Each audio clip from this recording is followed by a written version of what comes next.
हिंदू धर्म में मांस खाना मना है या नहीं है, इस संबंध में कई लोगों के मन में भ्रम है। शाकाहारी भोजन को हिंदू धर्म में उत्तम माना है, केवल मांस खाने को लेकर कोई सख्त अनुदेश नहीं दिया गया है। आओ जानते हैं इस संबंध में महत्वपूर्ण जानकारी। वेद ही हिंदू धर्म के धर्म ग्रंथ है। वेदों का सार उपनिषद और उपनिषदों का सार गीता है। यहाँ तीनों का मत जानेंगे। वेदों में मांस खाने के संबंध में स्पष्ट मना किया गया है। वेदों में पशु हत्या पाप मानी गई है। वेदों में कुछ पशुओं के संबंध में तो सख्त अनुदेश हिदायत दी गई है। यह पौरुष एन करविशा समझते यो अश्वे एन पशु या तुधन है। यो अग्निया भर्ती का शीर्मदने तेषां शीर्षानि, अर्थात जो मनुष्य नर अश्व अथवा किसी अन्य पशु का मांस सेवन कर उसको अपने शरीर का भाग बनाता है, गौ की हत्या कर अन्य जनों को दूध आदि से वंचित रखता है। हे अग्निस्वरूप राजा, अगर वह दुष्ट व्यक्ति किसी और प्रकार से न सुनने तो आप उसका मस्तिष्क शरीर से विदारित करने के लिए संकोच मत कीजिए। गीता में मांस खाने या नहीं खाने के उल्लेख के बजाय अन्न को 3 श्रेणियों में विभाजित किया। गीता के अनुसार अन्न से ही मन और विचार बनते हैं। जो मनुष्य सात्विक भोजन ग्रहण करता है उसकी सोच भी सात्विक होगी। अत सात्विकता के लिए सात्विक भोजन, राजसिकता के लिए राजसिक भोजन और तामसी कार्यों के लिए तामसी भोजन होता है। यदि कोई सात्विक व्यक्ति तामसी भोजन करने लगेगा तो उसके विचार और कर्म भी तामसी हो जाएंगे। मांस 2 तरह के होते हैं, राजसिक और तामसिक। उसको पकाने के तरीके से भी उसकी श्रेणी तय होती है। संतों, ब्राह्मणों और धर्म के कार्य में कार्यरत लोगों को सात्विक भोजन करना चाहिए, लेकिन युद्ध, क्रिया और भयंकर कर्म हेतु लोगों को राजसिक भोजन करना चाहिए। हालांकि तामसिक भोजन कभी नहीं करना चाहिए, क्योंकि यह भोजन राक्षस, पिशाच और असुरों का भोजन होता है।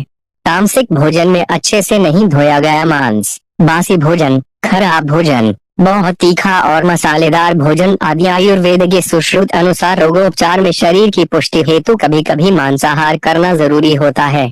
सुश्रुत संहिता अनुसार मांस, लहसुन और प्याज औषधीय है।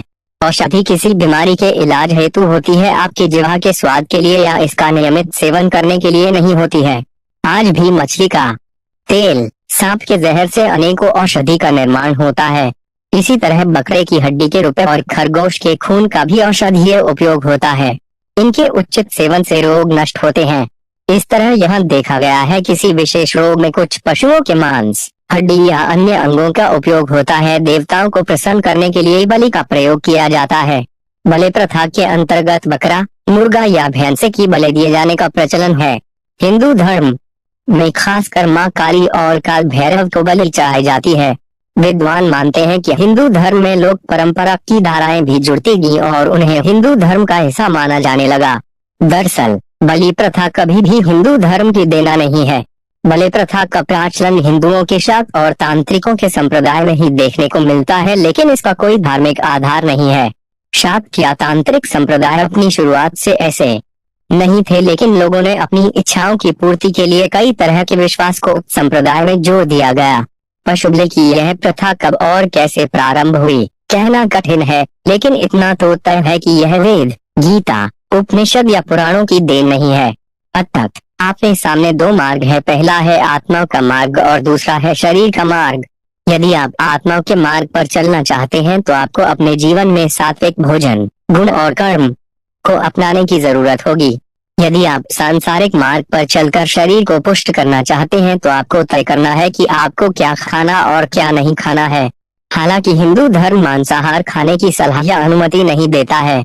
खासकर हिंदू धर्म में अश्व, नर, गाय, श्वान, सर्प, सुअर, शेर, गज और पवित्र पक्षी, हंसा